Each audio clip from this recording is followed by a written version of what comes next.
Activity po tayo doon. Amen. Yan, sige po, pwede ko bang tumayo tayo muli at tayo po ay magbibigay galang po sa salita ng ating Panginoon. Ayan, sabi nga po ng talata ng Diyos in the book of Habakkuk, chapter 3, verses 17 to 19. Though the fig tree does not bud, and there are no grapes on the vines, though the olive crop fails, and the fields produce no food, though there are no sheep in the pen, and no cattle in the stalls, yet I will rejoice in the Lord. I will be joyful in God, my Savior. The sovereign Lord is my strength. He makes my feet like the feet of a deer. He enables me to tread on the heights. Amen. Samahan niyo po akong manalangin sa umagang ito. Dakilang Diyos, salamat sa iyong buhay at makapangyarihang salita na amin po pagsasalusaluhan sa umagang ito. Ikaw po, Lord, ang patuloy kumilos sa aming kalagitnaan. Turuan niyo po kami, patatagin niyo po kami, palakasin niyo po kami. Encourage us, motivate us, teach us, rebuke us, Lord, through the power of your word sa umagang ito. Samahan mo ang iyong abang lingkod. Lord, let your wisdom and anointing be upon thy servant, na magamit mo ako mightily and effectively this morning upang maipahayag ko ang iyong mga salita. Salamat po, ikaw lamang, Panginoong Yesus, ang tunay na madakila, ikaw lamang ang may tanghal sa aming kalagitnaan. Ito po ang aming panalangin in Jesus' mighty name. Amen! Palakpakan po natin ang ating Panginoon. Tayo po'y makakaupo na po.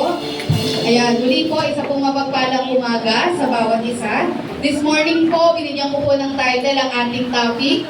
Ayan, sabi nga po, Praise the Lord nonetheless. Amen. So, ang ating pag-aaralan ay matatagpuan po natin in the book of Habakkuk, chapter 3, verses 17 to 19. Ayan, so I believe na may idea na po kayo. Yan kung ano man po yung ating pag-aaralan or saan tutungo ang ating pong topic sa umagang ito. Ayan, sabi nga po doon, madalas daw po tayo mga Kristiyano, malakas or may kinikilala tayong Diyos when everything na nangyayari sa buhay natin ay maayos. Yan, tayo pinagpapala, nakakaramdam tayo ng mga favor and blessings sa buhay natin. Pero sabi nga po doon, paano kapag tayo po ay nasa punto o sitwasyon ng buhay natin na dumaranas tayo ng matinding mga pagsubok or tragedies sa buhay natin? Ayan, meron pa rin ba tayong kinikilalang Diyos sa ating mga buhay? Ayan, so ito po yung tandaan natin bilang mga lingkod ng Diyos, na ang buhay Kristiyano ay hindi po laging hindi po talaga tayo laging maganda ang daloy, maganda or maayos ang daloy ng buhay natin. Yan, siguro tayo lang po ay nakakapagpatuloy sa buhay natin, yan, dahil nga po sa habag at biyaya ng Diyos. Of course, dahil may Panginoon po tayo sa buhay natin. Amen? But yun nga po, hindi tayo exempted sa lahat ng mga problema, pagsubok sa buhay na ito. Kumbaga, given na yan, at talagang kakaharapin po natin yan. Amen? But this morning, marami po tayong matututunan sa pamamagitan po ng situation. Yan, during the time of Habakkuk. Ayan, tingnan po natin, ano po ba ang senaryo ng mga panahon yan? So, ito pong book of Habakkuk actually is 3 chapters lang naman po yan. Yan, so pwede naman po natin basahin yan kung tutusin. Yan, pero wag na lang po siguro kasi makakonsume yung time ko po. Ayan, pero mas maganda, basahin niyo po siya para talagang maintindihan natin ano po ba ang senaryo, ano po bang meron dyan. Yan, sabi nga po dito, ano ba yung sitwasyon? Bakit po nasabi ni Habakkuk yun? And of course, bago tayo dumako doon sa pinaka-verse natin, ano po ba yung mga pangyayari? Ayan, sabi nga po dito, the nation of Judah is almost at the edge. Konting-konti na lang. Bakit po? Ano bang meron sa Judah ng mga time na to?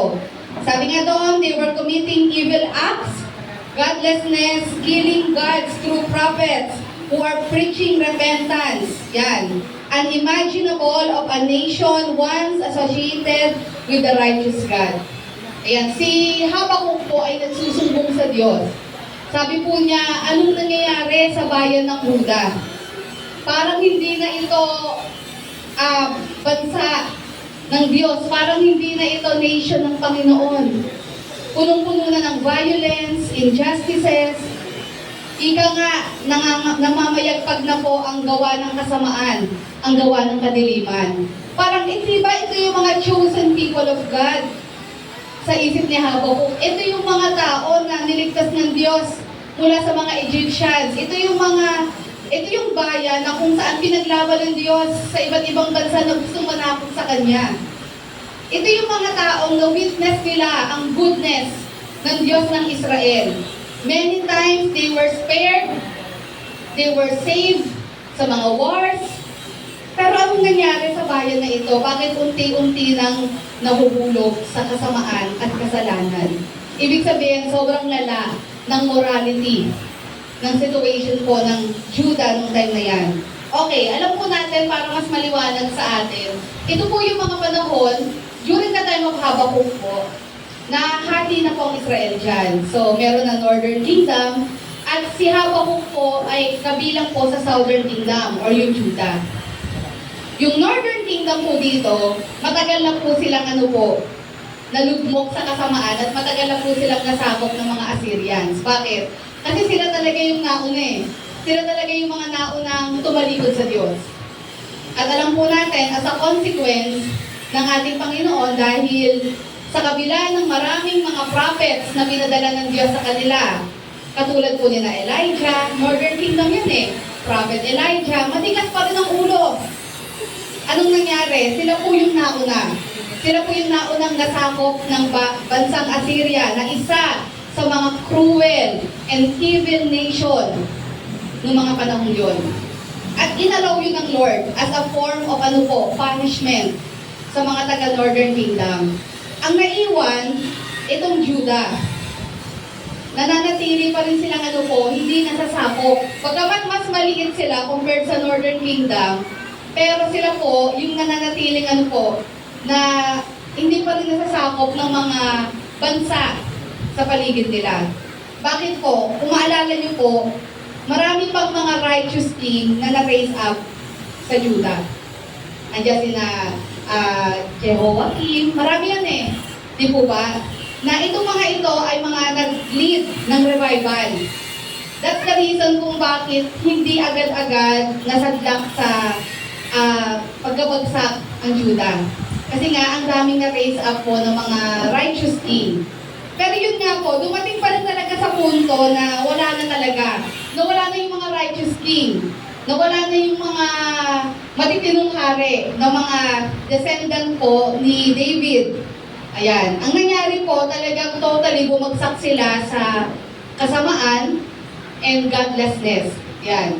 So, ang nangyari po, ito po yung na-witness ni Habakuk. Si Habakuk po ay isa sa mga minor prophets. And ang mga contemporaries po nito or mga kasabayan nito ay sina Jeremiah, di ba ba? As the weeping prophet, sina Nahum, Zephaniah, yan po yung mga magkakasamang prophet sa Southern Kingdom. At sila po yung naka-witness ng ng matinding nagaganap sa Judah. Nakita nila, lumalala ang moralidad or immorality po. Bumabagsak ng matindi ang moralidad ng bayan ng Judah. Ito po yung nangyari. That's why, in the book of Habakuk, si Habakuk po ay lumapit sa Diyos. Alam niyo po, of all the prophets, di ba yung mga prophets, ano po yung pinaka-role nila? Sila po yung lumapit sa mga tao, sila yung mga nag-preach about repentance. Di ba? Like Jeremiah, sina Elijah, they preach repentance at sinasabi nila sa mga tao, tumalikod na kayo sa inyong kasamaan dahil kung hindi, parurusahan ng Diyos ang bayan ito.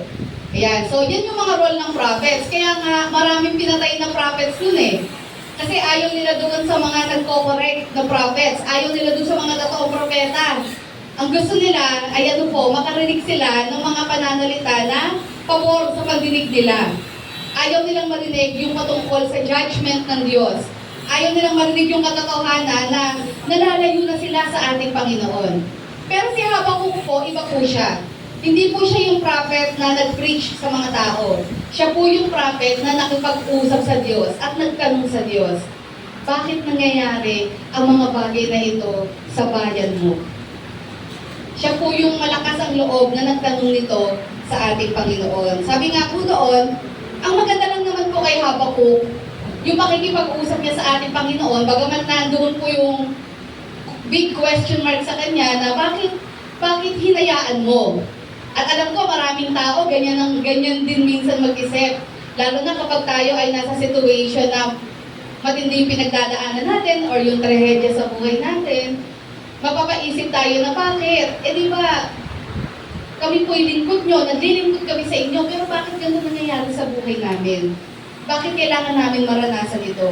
Si Habakuk po, siya po ay lumapit sa ating Panginoon. At talagang sinabi niya ang lahat ng concern niya. Sinabi niya, bakit po ninyo kayo ang Diyos na makapangyarihan sa lahat? Bakit po hinayaan niyong totally maging ganito kalala, kaproblemado, at talagang masadlak sa kadiliman, sa kasamaan, ang bayan ng Huda? Nasaan po kayo? Yan, parang ganun yung tanong ni Habakuk. Sabi nga doon, kung we talk about tragedy, mahirap naman po yan. Mahirap naman po talaga yan. Amen? So sabi nga doon, pag nakaranas tayo ng matinding pagsubok at trahedya sa buhay natin, unang-una, it's hard to understand. Bakit ba nangyayari ito? Pangalawa, ang hirap ipaliwanag. Di po ba? At sabi nga doon, dito talaga kung minsan, natetest talaga yung pananampalataya natin. Ang nakakalungkot lang po, kapag may mga tao na kapag sila po ay dumanas ng matinding pagsubok sa buhay nila, rather than talking to God, rather than having a dialogue with God, mas pinili na agad nilang tumalikod sa Diyos. Mas pinili na lang nilang sabihin na ayoko nang maniwala sa Diyos dahil ganito naman ang nangyayari sa buhay ko.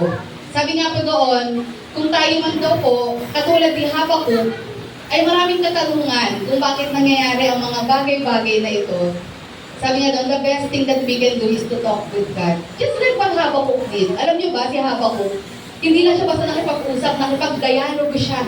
As in talagang nakipag-ano siya sa Lord, bakit nga Lord? Bakit nangyayari ito? Pero of course, gagawin natin yun with ano pa rin, with respect pa rin sa ating Panginoon. Parang, bigyan niyo ako ng kaliwanagan. Bakit hinahayaan mo ang bansang ito na masadlak sa kasamaan? Bakit hinahayaan mo na maging ganito kasama, mag-prevail ang injustice dito, maging violente mga tao dito? Kasi talagang malala ang situation ng Juda ng mga panahon yun. Parang bagang wala silang Diyos. Parang wala silang Diyos. Parang katulad na rin sila ng mga Gentile nations na hindi kumikilala sa Diyos. Kaya sabi nga dyan, the book of Habakkuk shows his two questions to God. Ano po yun? How and why? Sabi nga doon, no, ang tanong niya unang-una sa Lord, why are these things happening? Bakit ba nangyayari ang mga bagay na ito? At ang pangalawang tanong niya sa Lord, how long will it be before things change for the better? Gaano katagal? Kailan pa, Lord? Bago magkaroon ng deliverance? Kailan pa yung answered prayer, Lord? Ayan, so siguro tayong lahat, one way or another, makaka-relate din po kay Habakuk. Amen? Ayan, bagamat si Habakuk, yung concern niya is more on sa nation eh. Pero siguro tayo sa mga personal na buhay natin, yan din ang tanong natin. Why? Bakit? Pangalawa, paano Lord? Paano ako makakalaya dito? Paano ko ma-overcome ito? Paano ko mapapagtagumpayan ito? Maaaring ganyan din po yung katanungan natin. Sabi nga doon, as we go along, ayan, God reminded Habakuk, yan, pinaalala ng Lord kay Habakuk kung sino siya at ano yung kaya niyang gawin. That's why we can praise the Lord nonetheless. Ibig sabihin, ano man ang sitwasyon ng buhay natin, pwedeng manatili ang pagsamba pagkilala natin sa ating Panginoon. Amen? Na ibig sabihin, hindi ito dapat maapektuhan ng mga sitwasyon na nagaganap sa buhay natin. Tatlong bagay po ang pwede natin matutunan po dito. Yan. Sabi nga po doon, number 1, pakibasa po natin. Ano po yung unang-una? Ayan, pakibasa natin. God is the source of joy. Verse 18, ano po ang sabi dyan? Yet, I will rejoice in the Lord. I will be joyful in God, my Savior. Unang-una po, no, sabi nga doon, bakit natin kakayanin na sumamba at magpuri sa Panginoon sa kabila ng mga nararanasan natin mga trahedya o pagsubok sa buhay natin? Kasi yung binasa natin verse kanina, in verses 17 to 19, positibo na eh. Tama po ba? Kumbaga nakita natin yung shift ni Habakuk mula sa isang propeta na ang daming tanong sa Diyos, biglang from Habakuk chapter 1, pagdating ng Habakuk 3, 17 to 19, nakita natin naging positibo si Habakuk. nakita natin na nagkaroon ng enlightenment sa part niya. Nakita natin na sumigla siya at pinili niya manampalataya sa Lord. Tingnan natin, there are 3 things na nakita ko po doon. Number 1, na-realize ni Habakkuk na ang dapat naman talagang maging source ng joy natin is sino po ang ating Panginoon. Amen? Sabi nga doon, joy is more than a feeling. Amen? Ayan. Ang kagalakan po kasi ay hindi lang yan pakiramdam. Ang pakiramdam po kasi natin or feelings po natin, nakadepende yan sa mga bagay sa paligid natin. So kung masaya yung mga nasa paligid natin, masaya tayo. Eh paano kung hindi masaya yung mga nasa paligid natin? So hindi na rin tayo magiging masaya.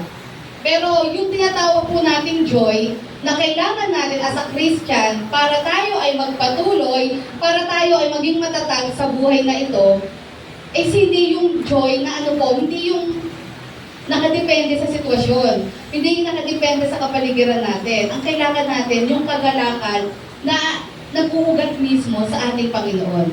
Sabi nga doon, joy is more than a feeling, but a deep and lasting happiness to whom God is the source.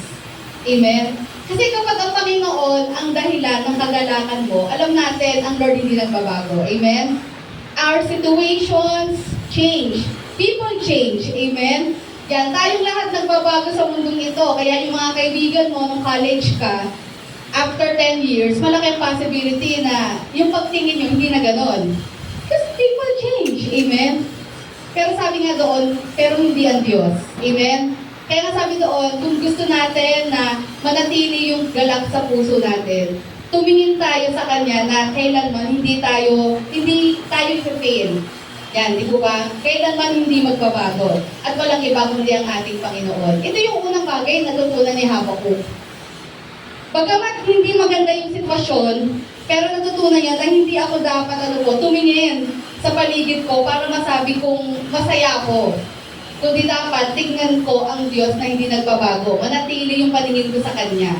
Sa Kanya dumipende, sa Kanya kuhugutin yung kasiyahan ng puso ko. Sabi doon, we cannot place our joy on things and circumstances around us. Amen?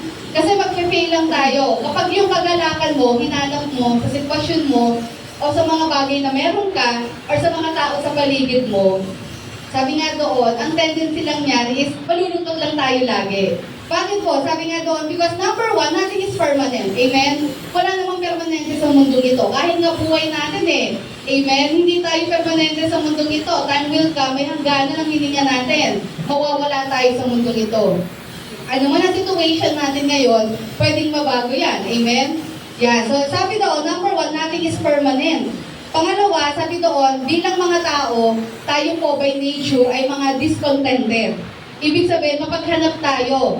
Kahit meron na tayong mga bagay-bagay sa buhay natin, pero naghahanap pa rin tayo. Diba, kahit may cellphone ka, pero gusto mo pa rin ng bago, gusto mo pa rin ng mas upgraded. Because by nature, ang tao ay discontented tayo. Mapaghanap tayo. Amen? Sabi niya daw, naghahanap pa tayo kahit meron na tayo ng mga bagay na ito. Siguro magandang example niyan. Timely ngayon. Yung online gambling. Diba ba? Ang dami-daming taong nasasadlak po dyan. Ang dami-daming tao ang nagiging alipin po yan kung bakit parang lagi nauubos ang pera. Mahilig sa mga scatter. Ay, ako nag-online gambling, naririnig ko lang yan. Pero ang dami ko kasing kilala na nagkautang-utang dahil dyan. Talagang hindi ko alam kung anong meron dyan dahil una sa lahat, hindi naman ako pumapasok dyan. Pero nakikita ko yung epekto nito sa buhay nila. Puro utang, wala nang natitira sa pamilya, minsan nagiging cause ng away pa sa tahanan. Kasi akala pag nagsugal, dadami ang pera, pero ang totoo, nawawalan tayo doon. Kaya nga sugal yan Tapos sabi nga nila, bakit yung mga mayayaman daw is nag-i-involve pa rin dito? Kaya ngayon, di ba, yung mga influencers na nagpo-promote ng online gambling, di ba, sila po ipapatawag. Yung mga influencers na nagpo-promote ng online gambling. At the same time, nakakalungkot din, na merong mga artista, may mga influencers na nagpo-promote ng online gambling. Tama po ba? Kasi sa totoo lang, marami talagang buhay na sinisira yan. And the fact that you are promoting online gambling, may narinig nga ako doon Sabi niya, yung mga artista daw nagpo-promote ng online gambling, ito daw yung mga artista walang-wala na. Sabihin, kasi kailangan nila ng project. Pero based doon sa nakikita ko, parang hindi naman lahat. Yung iba doon, sabi ko, maganda pa naman ang karir ng mga to eh. So bakit? Kasi nga po, yung discontentment, papasok dyan yung greediness. Sabihin, may pera sila, but because dahil nga may pera sila, gusto pa nilang ma-upgrade yung lifestyle nila, therefore, kailangan pa nila ng more money.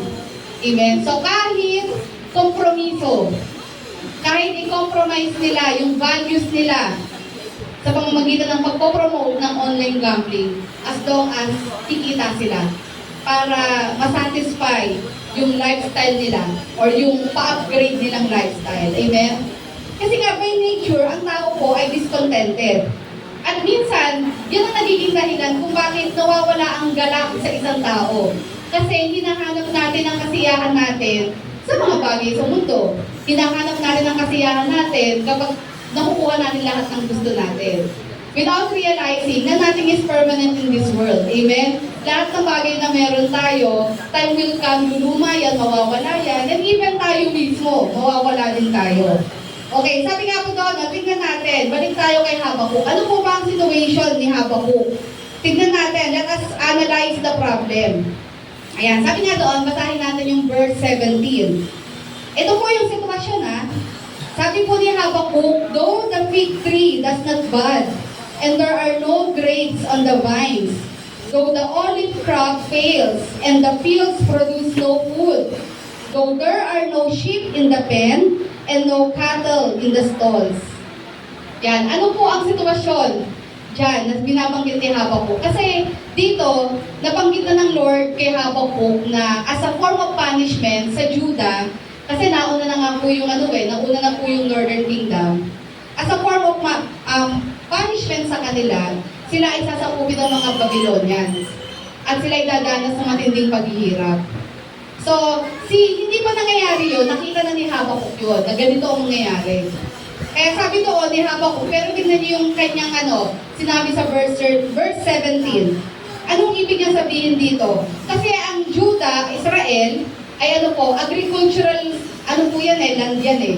Ibig sabihin, they heavily relied on crops in order for them to survive.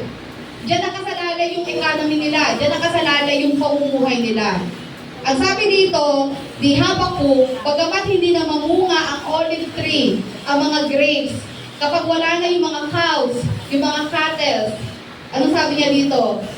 Ako'y mananatiling magagalak sa ating Panginoon. Ibig sabihin, sabi niya dito, kahit dumaranas na sila, kahit dadanas sila ng paggutom, ito yung nag-aantay sa kanila dadanas sila ng disaster, kamatayan, war. Ang sabi po ni Habakuk, ako ay patuloy na magagalak sa Diyos. Mahirap po yun. Amen? Kumbaga, sabi nga doon, paano nasabi ni Habakuk yun? Ito ang sitwasyon nila. Alam niya na ito ang kahihinatnan ng Judah. Once na sila po ay makonquer na ng mga Babylonians, talagang madadapa sila ng tuluyan ito. Ibig sabihin, maghihirap talaga sila dito. Marami silang paghihirap na mararanasan. Pero sabi niya, dumating siya sa conclusion na ako ay patuloy na magagalak sa Panginoon.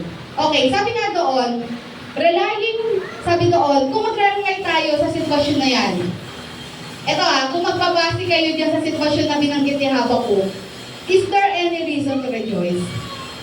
Sige, mag-base kayo dyan. Kung ganyan ang mangyayari, dadating ang panahon ng taggutom, kawalan, giyera, kamatayan. Meron bang dahilan para magalak tayo? Wala. Kung titignan natin yung sitwasyon na yan. Pero sabi nga doon, but after his conversation with God, napaalalahanan po si Habakuk na na hindi siya dapat tumingin sa kanyang sitwasyon, kundi saan po? Sa Diyos na hindi nagbabago. Amen. Parang sinasabi po ni Habakuk, maaring mawala sa akin ang lahat ng bagay, but still I will rejoice in the Lord. Mahirap yun. And it takes a lot of faith para masabi mo yun. Kailangan meron ka talagang matinding pagtitiwala at pananampalataya sa Diyos para masabi mo yun. Na ano man ang sitwasyong mangyari sa buhay mo, hindi mawawala ang ang pananampalataya mo sa Kanya. So sabi nga doon, dumating si Habakkuk sa ganyang conclusion. Sabi nga doon, Habakkuk's joy was not dependent on external blessing. Alam niya na ang magiging masaya, ang kagalakan, hindi dapat nakadepende sa nangyayari sa paligid natin. Ayan. At sabi doon, bakit sa tingin nyo kinaya ni Habakkuk na maging masaya despite sa sitwasyon na yan? Kasi nga po, alam po ni Habakkuk na ano po, looking back, nakita niya kung gaano kabuti ang Diyos. Marami nang ginawang mabubuting bagay ang Diyos. So therefore, kung nagawa ng Diyos yun noon, kayang-kaya rin ng Diyos na ano po, na sa kabila ng pagdadaanan nilang pait mula sa Babylonian, alam niya may redemption afterwards. Amen?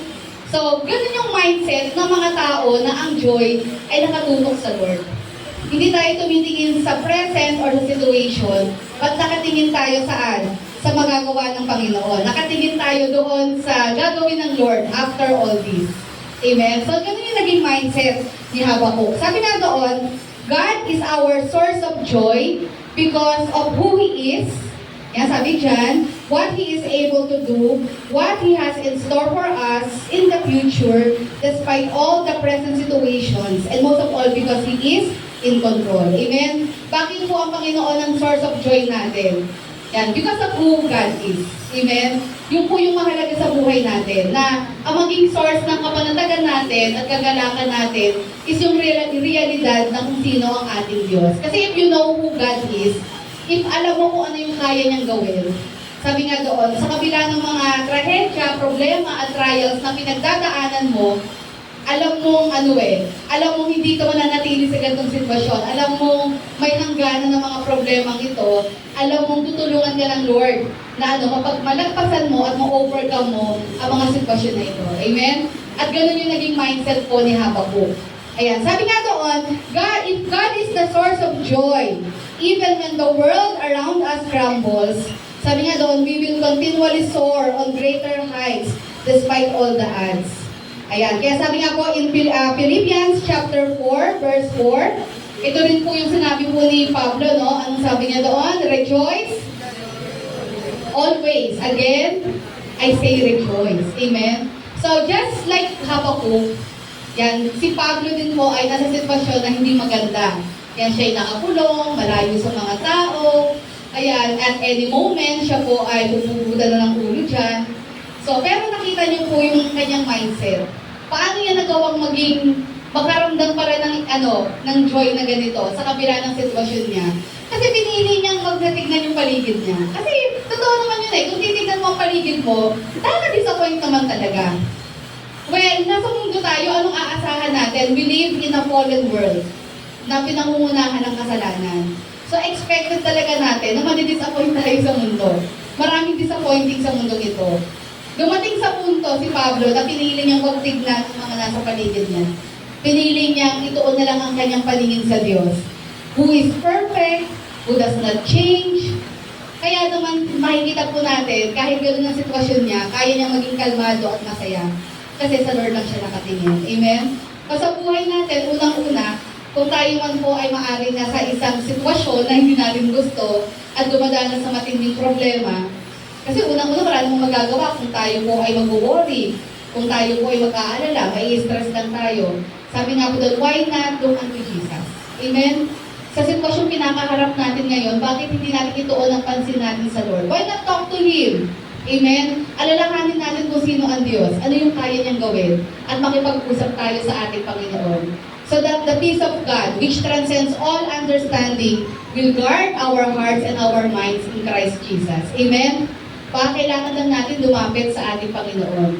Baka kailangan lang nating alisin ang paningin natin sa mundong ito. Maybe we should live by faith and not by sight. Amen? Ayan. Kaya talagang yun yung tinuturo sa atin Lahat tayo po ay laging man sa mga pananampalataya, hindi sa mga bagay na nakikita natin.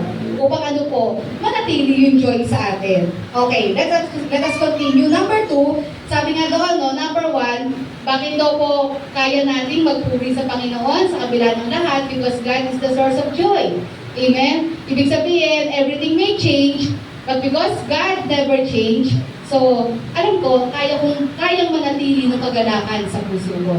Okay, tingnan natin as we go along kung ano yung story nito. Number 2, ano pong sabi dyan?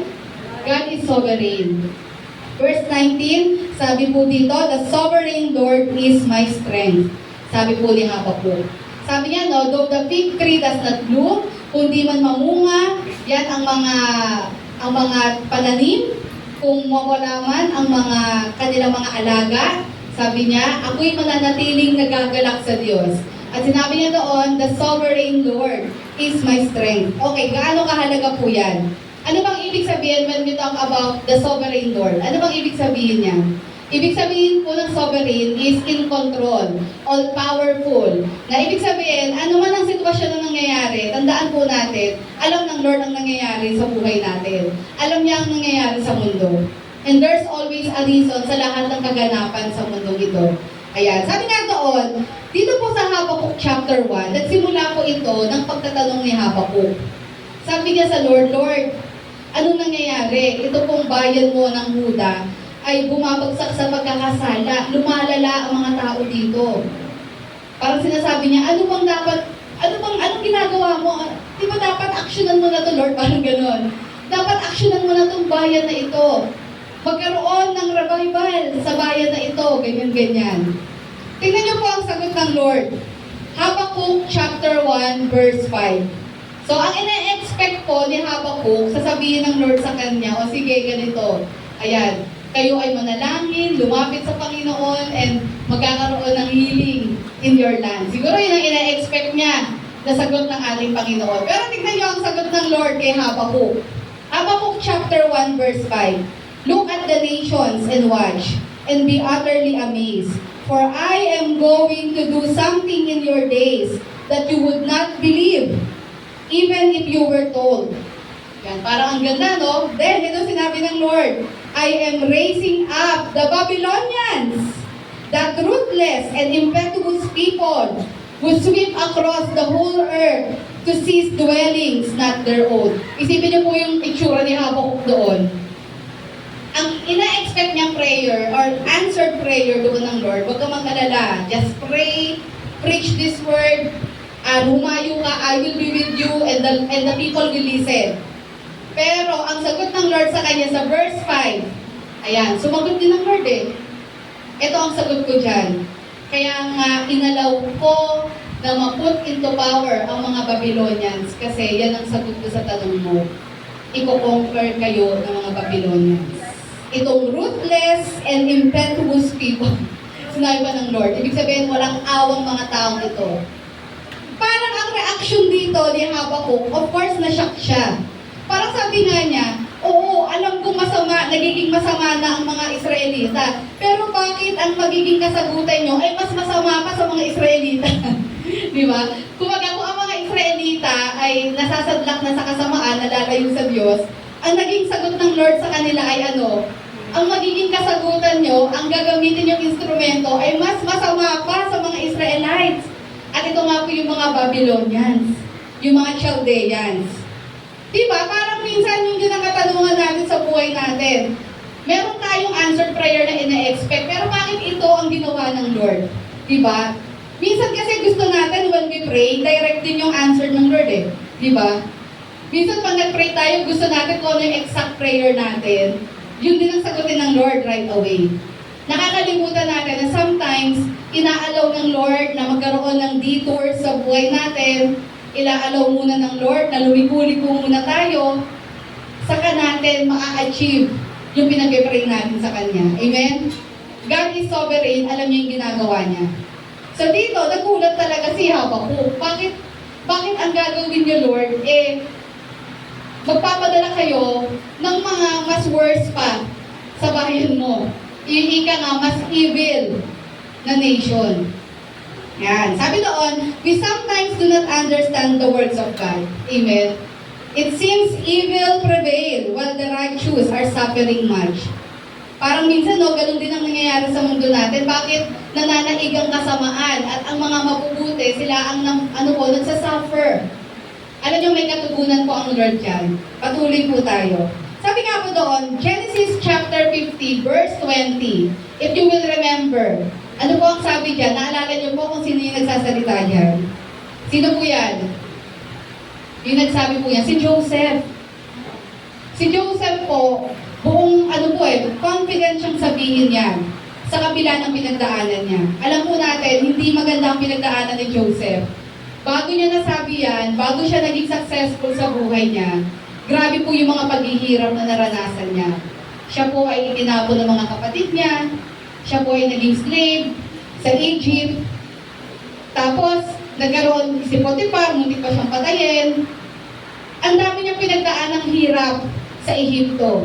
Kung tutuusan, pwede nga niyang questionin ng Lord na bakit kailangan ko maranasan lahat ng ito?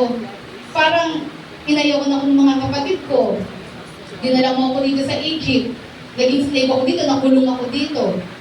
Pwede niyang questionin ng Lord sa lahat ng nangyayari sa buhay niya. Parang sorry for the word, hindi tayo naniniwala dito. Pero pwede niyang isipin ito, parang lahat ng kamalasan na sa akin.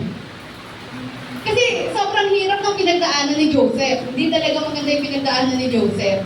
Pero imagine, itong taong ito na dumaan sa matinding pagsubok sa buhay niya, ito ang nasabi niya. Anong sabi niya dito? You intended to harm me, but God intended it for good, to accomplish what is now being done, the saving of many lives. Amen?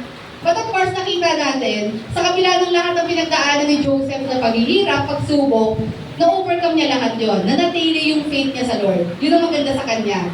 Kahit marami siyang pinagdaan ng hirap sa buhay, hindi niya kina-question ng Lord, hindi siya tumalikod sa Diyos. Andoon yung faith niya, naniniwala siyang there's a reason for everything. Hanggang sa dumating ang time na na-promote siya, naging governor na siya ng Egypt. Second to the highest position after the Pharaoh.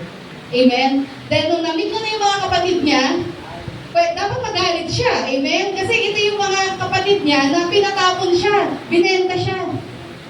At pwede niyang isipin, since I am already in power, gagamitin ko tong power na ito para gantihan ko yung mga kapatid ko. Pero nakita nyo, ito ang reaksyon ng isang mature na servant ng Lord. Sabi niya doon, alam ko, ang intention nyo is harm. Gusto niyo akong saktan, kasi nainggit sila kay Joseph. Pero sabi niya, but God intended it for good. Anong ibig sabihin yan? Ibig sabihin po niyan, yes, sa mundong ito, ang dami pong mga gawa ng kasamaan. Ang dami ng paplano ng kasamaan. But let us remember, because God is sovereign, kaya niyang gamitin for His end lahat ng mga binabalak na kasamaan ng mga tao sa mundo ito. Amen? Ganun siya ka-powerful. Hindi po ibig sabihin nun na ni-raise up ng Lord ang mga Babylonians para pahirapan sila. Sadyang ang Babylonians po ay evil nation, ruthless nation. Pero ginamit niya ang plano ng mga Babylonians para ang maging ending, ang victory ay nasa Lord pa rin. Amen? Ibig sabihin, walang planong masigit sa isip ng Lord. Lahat ng masasamang plano sa mundong ito, He can turn it into something good. Example, si Judas. Ano ba ang plano ni Judas? Di ba i-betray si Jesus? At nakikita po natin doon na bakit ang Lord ba inalaw niya yun? Hindi inalaw ng Lord yun. Yun ay evil thoughts ni Judas. Kasi nga, siya po ay naano sa pera Inanuhan siya ng pera. O sige, ito pera. So medyo dahil sa pagmamahal niya sa salapi, nainganyo siya na i-betray si Jesus. Ano ginawa ng Lord? Yung evil plan na yon ni Judas ay ginawa niya, kinonvert niya yun into something na ang magiging victorious pa rin in the end is yung plano ng Lord.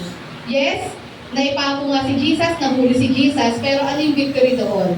Na-fulfill niya yung kanyang role as the Messiah at nag-open ito ng salvation sa lahat ng tao. Amen? Kumbaga, lahat ng mga evil plans and evil works sa mundo ito, tandaan po ninyo, hindi nito mahihigitan ang isipan at plano ng Diyos. Amen? At the end of the day, matutwist lahat yan according pa rin sa kalooban ng Diyos. Amen? So that's the same thing. Kaya nabanggit po ni nabanggit po ni Joseph yan. Yes, you intended harm para sa akin, but God intended it for good. Amen? Ganun kagaling at katalino ang ating Panginoon. Ibig sabihin, bagamat masakit yung ginawa nila kay Joseph, pero naging daan naman iyon para i-spare naman sila ng Lord through Joseph. Amen? Dahil kung di rin naman napadpad si Joseph sa Egypt, magugutom sila. At yung kanyang pagdating sa Egypto, naging daan yon para mapakain niya yung kanyang pamilya. At naiintindihan ni Joseph yon. Amen? Sabi doon, but God intended it for good to accomplish what is now being done, the saving of the many lives. So ganun din po, yung sitwasyon po, dito po sa Habakkuk. Dito po sa nation of Judah. Tingnan natin. Sabi doon, next slide natin. In Habakkuk chapter 2, God made it clear to Habakkuk that though the Chaldeans or the Babylonians will be an instrument of chastisement for the Israelites. Ibig sabihin, ang mga Babylonians po ay gagamitin ng Lord as instrument para disiplinahin sila. Kasi matigas ang ulo nyo.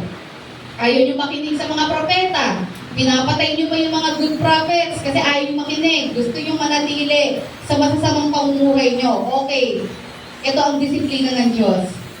He allowed the Babylonians to conquer Judah. Nung time na yan, wala pa yan eh. Kumbaga, prophecy pa lang yan, mangyayari pa lang yan.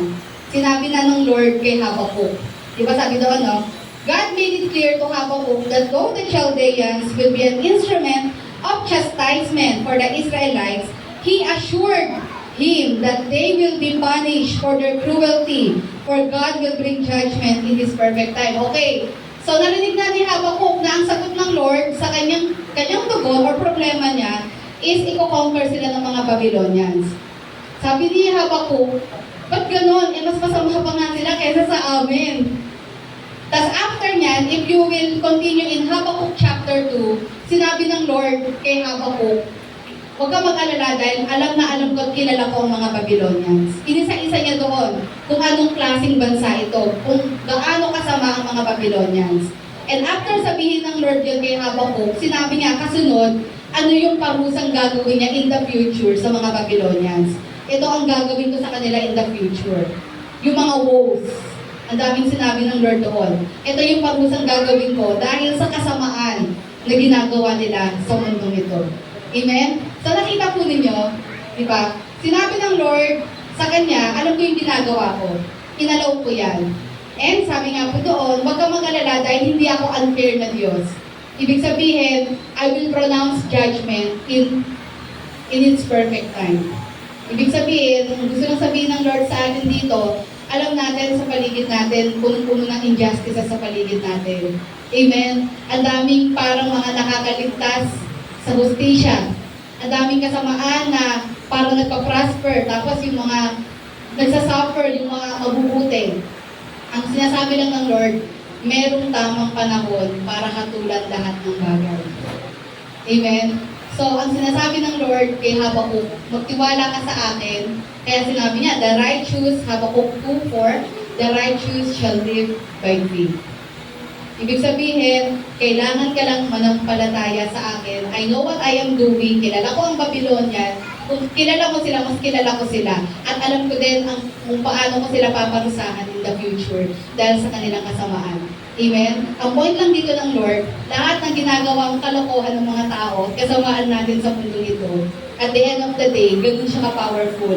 He can turn it for His good and for His will. Amen? Because He is a sovereign God, in control, and all-powerful. Amen? Ayan. Sabi nga daw, no, just like Habakkuk, we should commit our faith to God, even when we do not fully understand.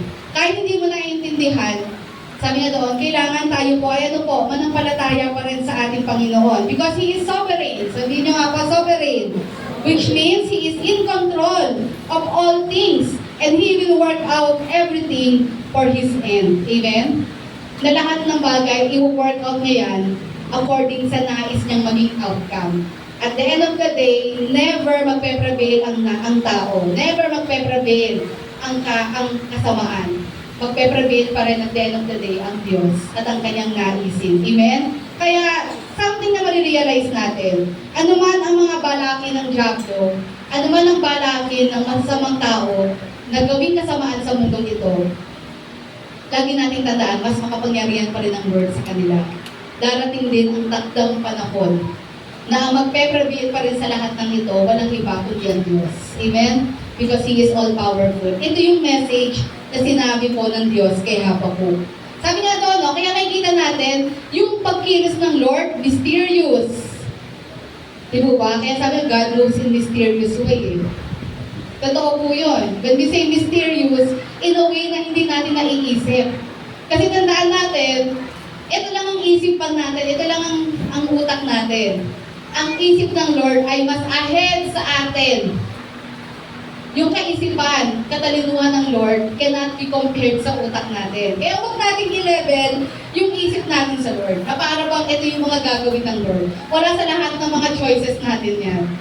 Kumbaga, ito yung mga possibilities na naiisip natin. But because He is God, mas angat siya sa atin, mas above siya sa atin, yung kanyang plano at pananaw, mas higit sa naiisip natin. Amen? So therefore, ano dapat natin gawin? Trust. Magtiwala sa Kanya. Amen? Hindi naman natin kailangan intindihin lahat ng bagay. Ang ating trabaho, magtiwala sa Kanya. Amen? Nagagawin niya yung mga dapat niyang gawin.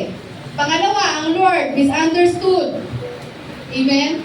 Nami-misunderstood yung lahat ng ginagawa niya.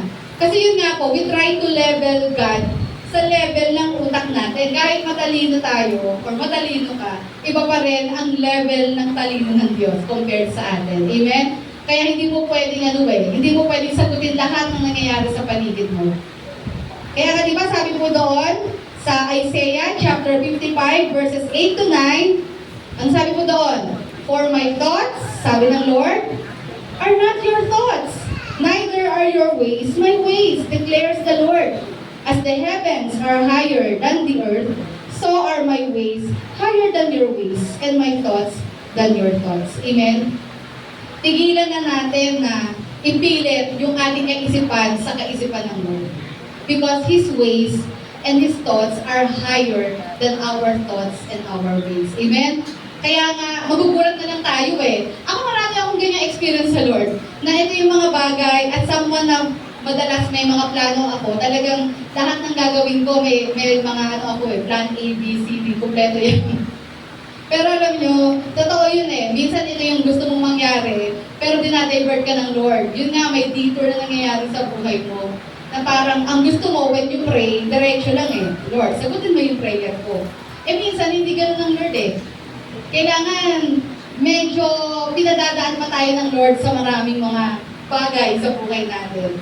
Which is also part ng pagtitrain din ng Lord sa atin. At the same time, para sabihin ng Lord sa atin na mas maganda yung kaparaanan niya. Mas the best yung kaparaanan niya. Kasi sabi nga nila, minsan it's not about the destination eh. Totoo po, di ba? But it is about yung learnings mo bago ka makarating doon sa destination na yun. Tama po ba? Yun yung maraming learnings eh. Pag nakarating ka na doon sa gusto mong ma-achieve or sa answer prayer mo, tapos na. Pero ano yung memorable doon? Learnings mo along the way. Lahat ng pinagdaanan mo, lahat ng pagdadapa mo, lahat ng pag-ahon mo, lahat ng namit mo, lahat ng mga lesson learned mo, lahat ng mga naranasan mo, lahat ng mga pagkakamali mo, lahat yun ang magiging memorable sa'yo. Yung mga experiences mo na hindi mo makakalimutan. Na sometimes talaga, inaalaw ng Lord na hindi agad ibigay lahat sa atin, directly, kung ano yung gusto natin. Kasi gusto ng Lord, matrain pa tayo. Gusto ng Lord na ma-enhance pa tayo as a Christian. Kasi kailangan tumatag pa tayo eh. Dahil sa buhay na to, marami pa tayong hamon na haharapin. Amen? So, kailangan natin yung mga experiences na ito para ma-witness din natin yung glory and majesty ng ating Panginoon. Amen? Yan. Kaya marami kang testimony eh.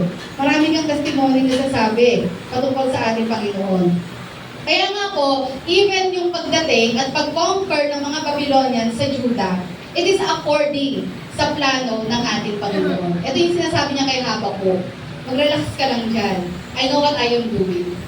I know the Babylonians, at meron na rin akong gagawin parusa sa kanila dahil sa kanilang kasamaan.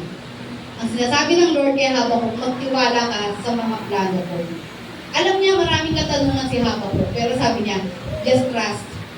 Magtiwala ka lang, magtiwala tayo sa ating Panginoon. Maybe sa buhay natin, nandiyan tayo sa ganyang sitwasyon. We're trying to find answers sa lahat ng bagay. Kasi hindi naman lahat talaga masasagot. Parang sinasabi ng Lord sa atin, magtiwala ka sa akin. Alam ko yung gagawin ko. Mag-hold on ka lang sa akin.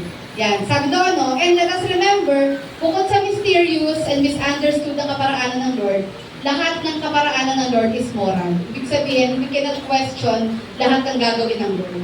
Because if there is someone who is holy, perfect, that is God. So lahat ng gagawin niya ay tama. Hindi natin pwedeng questionin lahat ng yun. Amen? Ayan. Sabi nga doon, though it seems God is unaware or inactive. Yan. Minsan akala natin hindi alam ng Lord, hindi kumikilos ang Lord.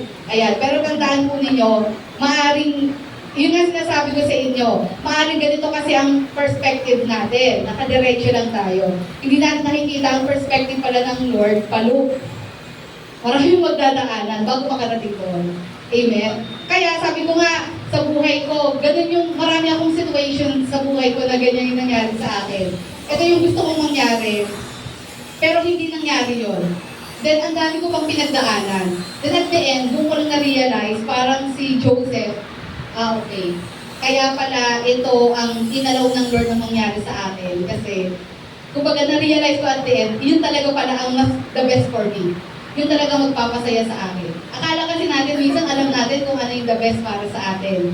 Alam natin kung ano yung tama at makakabuti sa atin. Parang si Habakkuk, parang sinasabi niya sa Lord na, parang dinidictate niya sa Lord, Lord, ito yung dapat mong gawin. Magano ka ng revival sa Juda, ganito. Kung ano yung ginagawa mo noon, gawin ko sa Juda. Pero sinasabi ng Lord sa kanya, tandaan mo, I am God. I know what I am doing. Amen? Na parang minsan ang Lord ganun din sa buhay natin. Minsan diktador din tayo sa Diyos, no? Parang, Lord, ito yung gusto kong mangyari. Paano kung di naman pala yan yung gusto niyang mangyari sa'yo? Dahil hindi naman talaga yan yung nakalaan para sa'yo. Diba? So, sometimes, most of the time, dapat talaga matuto tayo magtiwala sa plano ng ating Panginoon. Mag-stick tayo sa Lord. Yan, kumbaga, tayo po ay sumabay doon sa daloy na gusto ng Panginoon. And we'll see. Ayan, marami akong ganyang moment sa buhay ko na na-realize ko, kaya pala, hindi binigay ng Lord yun. Kaya pala hindi ko nakuha yun. Kasi ito talaga pala ang plano niya. Ito pala ang gusto ko. Parang akala ko yun na yung gusto ko, yung pala ito ang gusto ko. Inilalagay ako ng Lord sa kung saan ako nararapat. Amen? Yan. Kayo po ba, may mga ganyan kayong karanasan sa buhay niyo? Na inilagay kayo ng Lord, akala mo hindi yun ang gusto mo, pero yun pala, yun talaga yung gusto mo, at yun yung mabuti sa inyo. So I know, meron tayong mga ganyan. So magpatuloy tayo sa pagtitiwala natin sa Lord. Sabi niya doon, Habakkuk did not push his desires and understanding to God. Hindi niya napinilit yun. After niyang marinig lahat ng sinabi ng Lord in Habakkuk chapter 2, nakita niyo, hindi niya na ipinilit sa Lord yung mga gusto niyang mangyari. Anong ginawa niya dito? He stood on His covenant and rested on His timing, judgment, righteousness, and will. Anong ginawa po ni Habakkuk? Nag-stick na lang siya at sinampalatayanan niya na kung ano man yung pangako ng Diyos. Okay, sinabi doon ng Lord, then I will trust Him. Kaya pagdating sa Habakkuk chapter 3, at pagdating po sa number 3, yung pinakahuli natin, ano po ang sabi dyan? Next slide po natin. Ayan. God is, anong realization po ni Habakkuk? Ayan, God is our strength. Amen. Kaya pagdating po sa Habakkuk chapter 3, no, makikita po ninyo, mula sa pagiging pagko-question niya sa Diyos, in Habakkuk chapter 1, biglang nabuhayan pagdating sa Habakkuk chapter 3. Nag-iba si Habakkuk dito. Kasi, alam nyo, ang maganda sa kanya, minsan sa buhay natin, parang gusto pa natin ng prueba sa Lord eh. Sige Lord, maniniwala ko sa iyo, pakitaan mo ako ng ganito. Pero nakita niya si Habakkuk, hindi siya ganun. Nakinig lang siya sa Diyos. Nakinig siya sa mga sinabi ng Lord, at ano yung plano niya at gagawin niya. Ano na yun? Kapag pinanindigan na ni Habakkuk yun, naniwala na siya sa salita ng Lord. Kasi gano'n ang ibig sabihin ng pananampalataya. When we say faith, it means we believe whatever is written here. Nananampalataya tayo kung ano man yung mga pangakong sinabi ng Lord dito. Ito yung ano po, tinatayuan natin ito. Amen. At yun ang pinili ni Habakkuk. Kaya sabi doon, pagdating sa number 3, sabi nga doon, Ano raw po yung naging dahilan para manatili po ang pagsamba ni Habakkuk despite all that is going on? Sabi doon, God is our strength. Amen. Alam niya, kahit mahirap yung mangyayari sa Judah, alam niya, makakayanan nila yun. Alam niya na may hangganan lahat yun. Alam niya, ang Lord ang magbibigay ng kalakasan sa kanila. Anong sabi po doon sa verse natin? Verse 19, pakibasa po ninyo. 1, 2, 3. The sovereign He enables me to tread on the heights. Alam nyo, pag titignan nyo po ang paa ng mga deer, iba po yung hook nila, yung hook pala nila. Iba po yung pagkakalikha dun sa hook nila. Kasi po, sila po ay intended na umakyat sa mga matatarik na mga mountains or hills. May napanood po ako, deer, sa YouTube. Nakita ko yung deer, grabe, sobrang tarik talaga. Parang yung sa mga mountain climbing, gano'n. Naggulat ako dun sa deer, ang dali-dali lang sa kanya. Ganyan talaga, tarik. Parang saan kahahawak kung tayo yun, madadagos-dos tayo, mahuhulog tayo. Pero nakita ko yung mga deer, ang nila, ang bilis nila. Kasi nga po, yung kanilang hook ay intended talaga para makalakad sila sa mga madudulas or matatarik ng mga hills. Kaya di ba sabi po ni Habakkuk, He makes my feet like the feet of a deer. Ibig sabihin, I can go on heights. Kaya kong makaakyat sa mga high places. Anong gustong sabihin ng Lord sa atin dito? Next, sabi nga po doon, it means God has given us all the necessary resources to overcome all the high places. Amen? It means, kung tayo man po ay nasa isang matinding pagsubok sa buhay natin, ang message lang nito sa atin, na binibigyan tayo ng Lord ng lahat ng kakailanganin natin para ma-overcome natin yung situations natin. Amen? Kaya nga diba sabi po doon sa verse 2 natin, 1 Corinthians 10:13, no trial has overtaken you that is not faced by others, and God is faithful. He will not let you be tried beyond what you are able to bear. But with the trial, will also provide a way out so that you may be able to endure it. Amen? Katulad po ng isang deer na nilikha ng Diyos para sila ay makaakyat doon sa mga matatarik na mga hills, ganun din po tayo. Kung tayo man po bilang mga Kristiyano ay nasa gitna ng matinding pagsubok sa buhay natin, tandaan po ninyo, kakayanin natin ma-overcome yan. Ang Lord, binigyan niya tayo ng lahat ng resources na kailangan natin para mapagtagumpayan natin lahat ng mga pagsubok na pinagdadaanan po natin. Amen? Kaya sabi mo sa katabi mo, kakayanin mo yan sa tulong ng Lord. Ayan. Baka kulang lang tayo sa trust and faith sa Panginoon. Sabi nga just like a deer's feet, no hills are too steep or slippery. We can soar high on any hills of difficulty with ease, speed, and head high. Alam niyo yung mga deer, sumasayaw pa nga minsan eh. Yung mga deer, sumasayaw pa sila doon sa mga hills. At the same time, kailangan nila yon para makatakbo sila doon sa mga humahabol din sa kanila. Diba? Tapos pasayaw-sayaw pa sila doon kahit matarik yun. Sabi nga doon, ganun din po tayo. Kahit gaano katarik yung sitwasyon natin.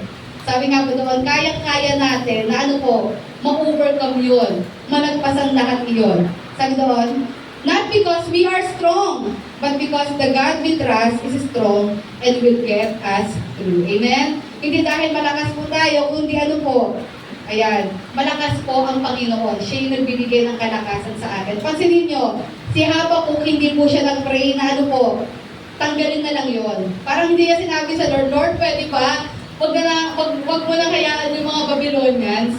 Parang never niya pinag-pray sa Lord yon. Na pwede bang huwag nyo ituloy yung plano nyo sa Babylonians? Promise, Lord. Parang gano'n, na gagawin ko ang lahat para talagang malid itong mga taga-Juda na maayos pa. Huwag nyo lang papuntahin yung mga Babylonians dito. Kasi may idea na sila kung sino itong mga Babylonians Never siya nag-pray ng gano'n. Alam niya na since plano ito ng Lord, magaganap ito. So anong hiningi niya na lang? Kalakasan ng Lord. Sa buhay natin, there are things in life na talagang kailangan natin pagdaanan. Gusto man natin iwasan, pero there are really situations na inaalaw ng Lord maranasan natin. Kasi learning process yun sa atin Kaya kahit gusto mong iwasan, pero ang gusto ng Lord, kailangan mapagdaanan mo yun. At At tandaan natin, kung pinagdadaanan mo na yan ngayon, or kung may pagdadaanan tayo, hindi tayo papabayaan ng Lord. Ibibigay niya ang lahat ng kailangan natin para mapagtagumpayan natin yung mga high places na yon. Amen? Ito lang po yung gustong sabihin po dito, di Habakuk. Kaya sabi doon, ano man daw po yung mga high places nyo ngayon? Sa oras na ito, gaano man katarik, yan, kataas po yung mga high places na yan. Tandaan po natin, unang-una, kasama natin ng Diyos. Amen? At sabi nga doon, bibigyan tayo ng Diyos ng lakas para mapagtagumpayan ang lahat ng yan. At sabi din po, Isaiah chapter 40, verse 31, ayan, similar din po yan. But they who wait, sige po, pakibasa natin. For the Lord shall renew their strength. They shall mount up with wings like eagles. They shall run and not be weary. They shall walk and not faint. Amen? Gusto mo ba natin ng ganyang kalakasan? Hindi na uubos? Kailangan natin yan sa mundong ito. Amen? Sa dami po ng mga trials and problems sa mundong ito, kailangan natin ng extraordinary strength ng eagle na hindi na uubos. Amen? At sabi nga po doon, remember, kayang-kaya yung ibigay ng Panginoon sa atin. Kailangan lang natin manampalataya sa Kanya. And ito yung dahilan kung bakit sa kabila ng mga katanungan ni Habakuk, sa kabila ng malagim na katotohanan ng pagdadaanan ng Juda, at in the end, nagawa pa rin niya maging positibo. Kasi pinili niya magtiwala doon sa plano ng Lord. Alam niya na ang plano ng Lord, it cannot be thwarted. At alam niya na ang plano ng Panginoon, ito yung makakabuti. At alam niya, bilang lingkod ng Panginoon, hindi tayo pababayaan ng Lord. Na ano man itong mga sitwasyon na ito, ma-overcome natin ito. Kasi kung maaalala niyo po kay Jeremiah, nakasabayan ni Habakuk sa Judah, nangako naman ng Lord na yung kanilang captivity will take only like 70 years. Anong promise ng Lord doon? After 70 years, ibabalik sila sa kanilang bayan, Israel, sa Judah. Amen? Nangako ang Panginoon. So minsan, yun lang naman talagang, actually yun lang naman ang pinangakawakan natin. Tama po ba? Ang meron lang naman po tayo pangako ng Diyos. Amen po ba? Yun lang naman po pinangakawakan natin. Yung ating kaligtasan, yung buhay na walang hanggan. How sure are we? Because God says so. May pangako siya. At ito yung pinangakawakan natin. That is also the same faith na meron si Habakuk. Kaya sabi na doon, as we end sa umagang ito, Habakuk chapter 2 verse 4. And kinote din ito in the book of Romans. Anong sabi po yan? But the righteous shall live by his faith. Amen? Ang matuwid ay ano po, mabubuhay sa pamamagitan ng kanyang pananampalataya. At nakita rin naman po natin na it applies sa ating kaligtasan. Amen? Na ang ating kaligtasan ay sa pamamagitan lamang po ng pananampalataya natin sa ating Panginoong Yesus at wala nang iba. Sabi nga po doon, this world will never exempt us from trials and problems. Ito po yung reality. Talagang part na talaga ng buhay natin ang mga pagsubok na iyan. But this verse reminds us that those who put their full trust and wait in the Lord, despite the circumstances, will gain in this life. Not just here in the world, but for eternity. Amen? Ibig sabihin, kung ano man yung pagdaanan natin sa mundong ito, siyang nagtitiwala sa ating Panginoon will live. Hindi lang po sa mundong ito. When we say live sa mundong ito, ibig sabihin, we will prosper. Magpapatuloy tayo, mag-overcome natin yan. Ang good news dito, hindi lang po sa mundong ito, but for eternity. Ang sino mang nagtitiwala at nananampalataya sa ating Panginoon ay may kasiguraduhan na after ng buhay natin sa mundong ito, meron tayong buhay na walang hanggan. Amen? Na kung saan lahat ng problema, pagsubok, kasalanan at kamatayan ay papawiin. At doon sa kalangitan, we will experience joy forevermore with our God. Amen? At anong sabi doon? Faith. All you need is faith. We need faith to live sa mundong ito para mapagtagumpayan natin ang mundong ito. And we need faith for us na magkaroon ng kasiguraduhan ng buhay na walang hanggan. Tayo tumayo sa umagang ito. Sabi nga po doon, yung relationship natin sa Lord, katulad po ng relasyon ng mag-asawa ko. Amen? Kaya nga diba, ano po ba yung vow or yung pledge na ginagawa ng mag-asawa kapag sila po ay kinakasal ng babae at lalaki. Di po ba? Ano ba yung sinasabi doon? In sickness or in health, for richer or for poorer, diba? Till death do us part. Ibig sabihin, hindi lang in good times. Sa mag-asawa, no? Hindi lang kayo pwedeng in good times lang na, okay tayo. But lalo na in bad times, na dapat andun pa rin strong kayo. Kaya nga, di ba yung relationship natin sa Diyos is katulad po ng mag-asawa. Ibig sabihin, sinasabi ng Lord dito na yung relationship natin sa Kanya, hindi laging maayos, magaan yung pamumuhay natin. Dadaan din tayo sa mga problema, pagsubok sa buhay natin. Pero hindi po ito maging dahilan para tumalas tayo sa Diyos. Ibig sabihin, since tayo po ay nakipag-isa na kay Kristo Jesus, ano man po yung sitwasyon natin, manatili tayo sa Kanya. Manatili tayong manampalataya sa Kanya. Hindi man natin nagigets, naiintindihan, pero mag-hold on lang tayo sa Kanya. Amen? So, just like a relationship ng mag-asawa, ganun din tayo, lalo na sa ating Panginoon.